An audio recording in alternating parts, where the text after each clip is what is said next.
Most people completely misunderstand what it actually takes to register a company in Qatar, and because of that misunderstanding, they either assume it is only for large oil and gas corporations with deep government connections, or they assume it is a fast and simple offshore-style setup, only to discover a highly structured, regulated, and surprisingly accessible business system that rewards people who understand how the process actually works.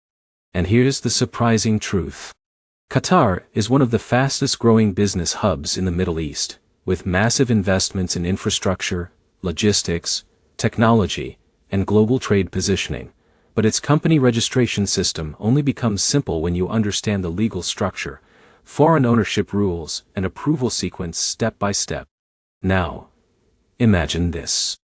Michael, a 37-year-old entrepreneur from Los Angeles, runs a successful logistics consulting business.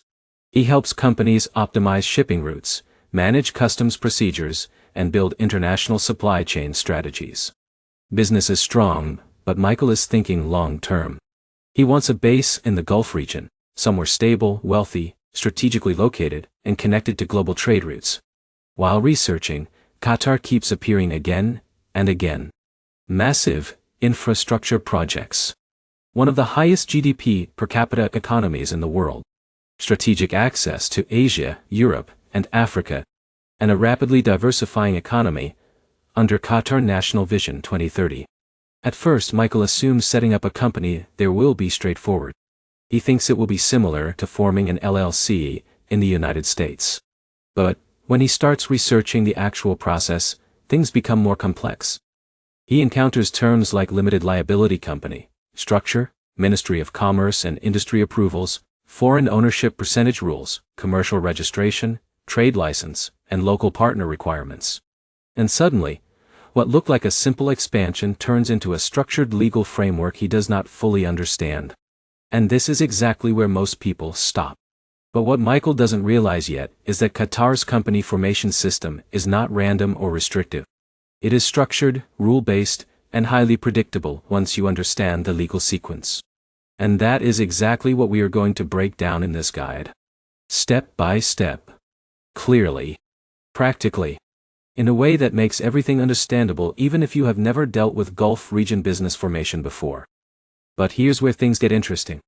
Before you even talk about registering an LLC in Qatar, you need to understand something fundamental. In Qatar, the most common structure used by foreign investors is the limited liability company, often referred to as an LLC, but it operates under specific foreign ownership and licensing regulations. And here's the key idea most beginners miss. Qatar is not an offshore jurisdiction. It is a highly regulated onshore economy, where business formation is tied directly to licensing, activity approval, and ownership compliance rules.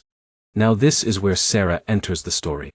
Sarah is an international business consultant specializing in Gulf region company formation. She meets Michael after he spends several days trying to understand conflicting information online. Michael is confused. Some sources say foreigners can own 100% of companies. Others say a Qatari partner is required. Some mention special economic zones. Others talk about licensing restrictions and capital requirements. And Sarah tells him something that changes everything.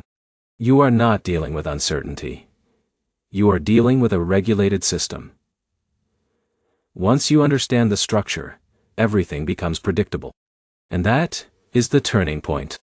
Because Qatar's company formation process is governed by the Ministry of Commerce and Industry, often referred to as MOSI, along with additional regulatory bodies depending on business activity. And once you understand that structure, everything starts to make sense. But here's the first major reality check Michael encounters. You cannot simply register a company instantly and start operating without approvals. There is a sequence of approvals involving trade name reservation, business activity approval, articles of association drafting, licensing, and commercial registration. At first, Michael feels slightly overwhelmed. But Sarah reassures him. This is not complexity for the sake of complexity. This is structured economic governance. And that distinction changes how Michael sees everything.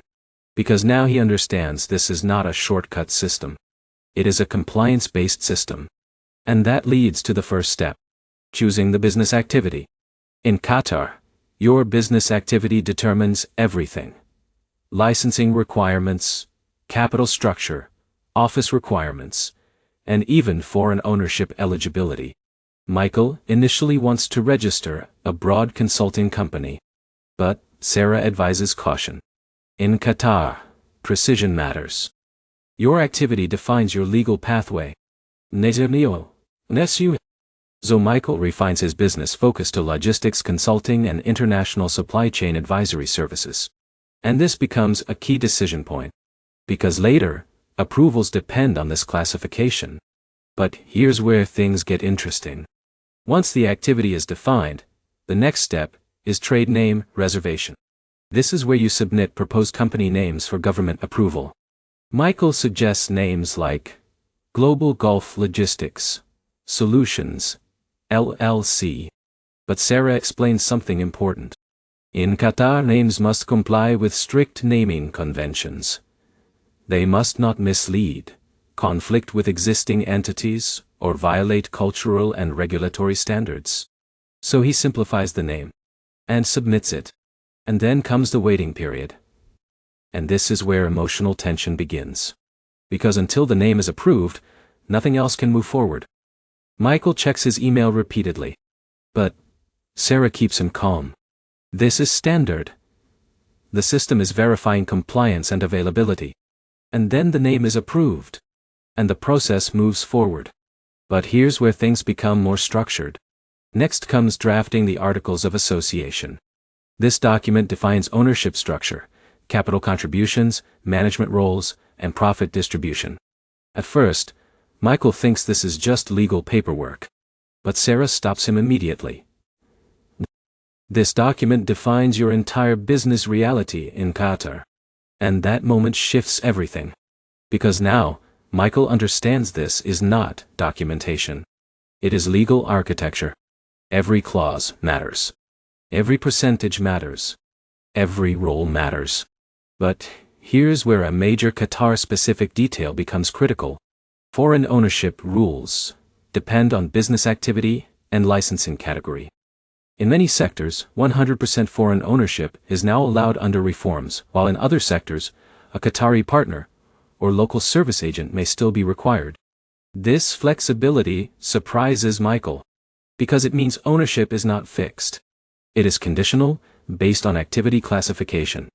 And that adds strategy to the process. But here's where things get even more important. Once the Articles of Association are prepared, they must be submitted for approval and notarization. And this is where legal validation begins. The ministry reviews the documents for compliance with Qatari commercial law.ie. Michael enters a waiting phase. And uncertainty returns briefly. But Sarah reframes it.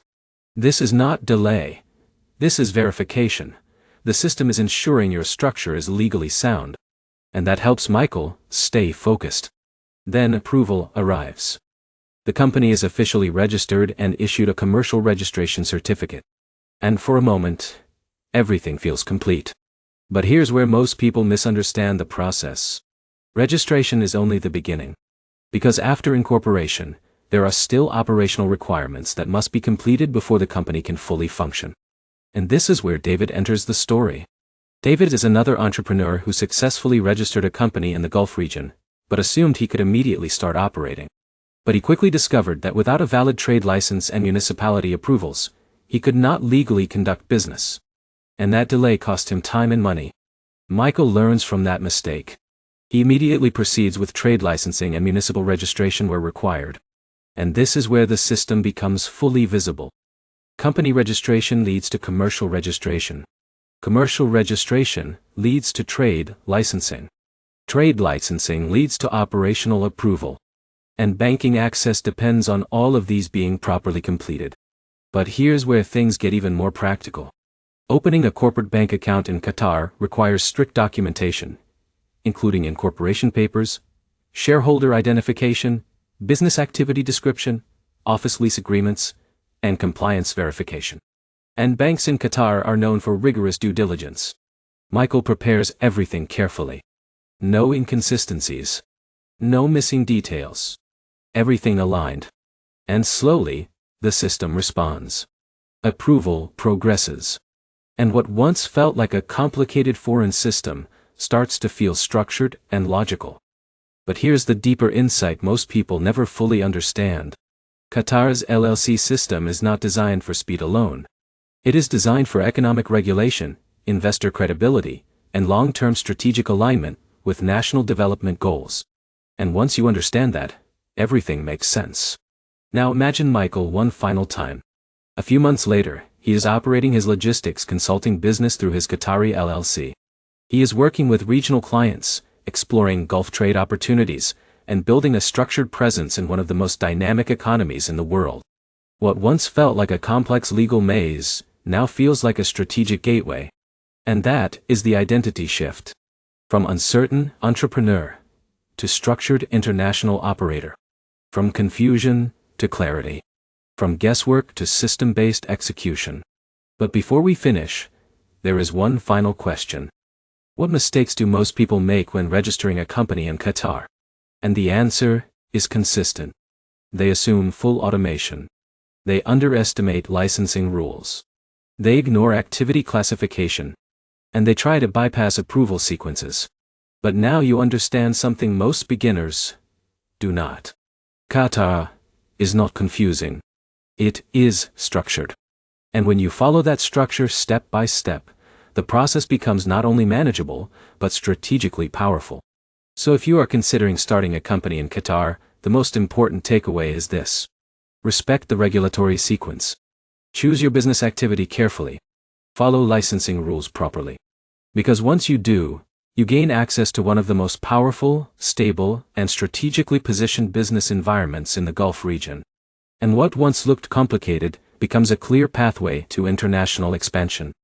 If you found this guide helpful and want more deep, practical breakdowns of global business setups like this, make sure to subscribe to the channel.